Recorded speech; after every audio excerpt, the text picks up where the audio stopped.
آج آپ کی میزبانی کا شرف ہمیں سپلا کے ایسے حاصل ہوا ہے. ہمارے یہاں کے حیدرآباد ریجن کے ساتھی جناب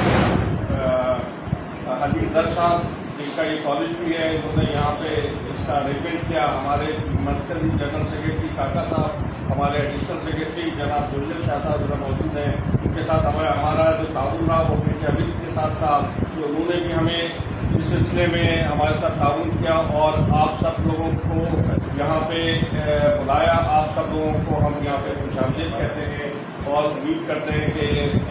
تھوڑی سی تکلیف شاید لائٹ کی وجہ سے ہوئی ہوگی، اس کے لیے ہم معذرت ہیں، لیکن یہ ایک ہمارے ملک کا اصول ہے جس کے تحت ہم ان چیزوں کو برداشت کرنا اب ہمارا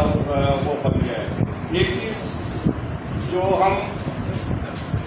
یہ آپ سب کو اکٹھا کیا، ہمیں کسی کو سڑکوں پہ آنے کا شوق نہیں ہے، ہمیں کسی کو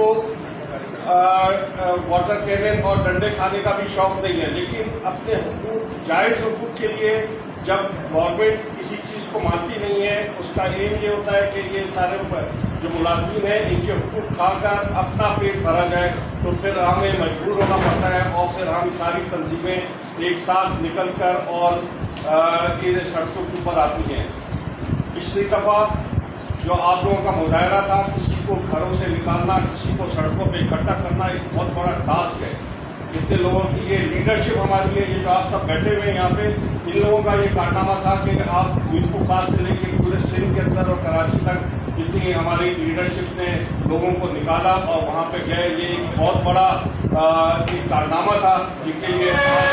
سب خراج تحسین آپ سب کو پیش کرتے ہیں آپ کی لیڈرشپ. لیکن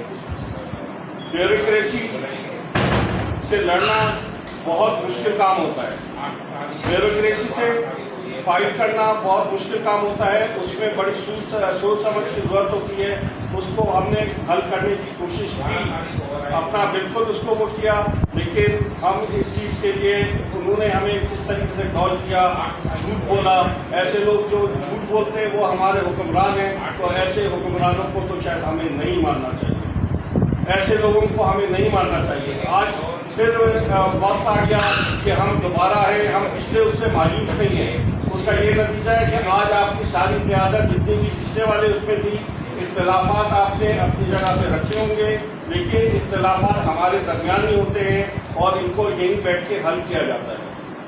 لیکن مایوس کوئی نہیں ہے، کیونکہ آج یہ آپ کی جو اٹینڈنس ہے اس سے پتہ چل رہا ہے کہ آپ سب پھر دوبارہ اپنی حق کی جدوجہد کے لیے پھر نکلنے کو، پھر ایک ساتھ دینے کو تیار ہے. سب نے اپنا اپنا موقف، اپنی تنظیموں کا موقف بیان کیا. آپ کا بہت بہت شکریہ. ہم نے 2025 کو جو ہمارے لیڈرشپ ہے، ہمارے ساری تنظیموں کی، ان کا ایک اجلاس ہوگا جو کہ کراچی میں حیدرآباد میں. اس میں فیصلہ کیا جائے گا کہ ایک 12 رکنی ہماری جو ہے ٹاسک فورس کمیٹی بنے گی کہ جس کا فیصلہ اس اجلاس کے اندر کیا جائے گا اور اس میں آپ کو اس کو آگاہ کر دیا جائے گا. دوسرا یہ 8 جون کو ہمارا پروٹیسٹ ہے کراچی میں، اور اس کا جو وینیو ہوگا وہ ہمارا ہوگا بلاول ہاؤس یا سی ایم ہاؤس. اس کا فیصلہ ہمارا جو ہے یہ 2 جون کی جو میٹنگ ہے اس پہ طے کیا جائے گا اور آپ سب کو اس کی آگاہی دی جائے گی. آج ہمارا یہ فیصلہ ہے کہ آج جو ہماری کمیٹی، جو انفارمیشن کمیٹی جو ہماری بنی ہوئی تھی، اس کا کام ہے کہ آج کا جو میسج ہے یہ ایک بڑا اچھے طریقے سے ہمارا آگے جایا جائے، تاکہ لوگوں کو، ایوانوں کے اندر کھلبلی مچے کہ یہ لوگ دوبارہ سے اکٹھے ہوئے ہیں، دوبارہ سے اس طرح پر آ رہے ہیں، اور انشاءاللہ اس دفعہ جب ہم اپنا مقصد حاصل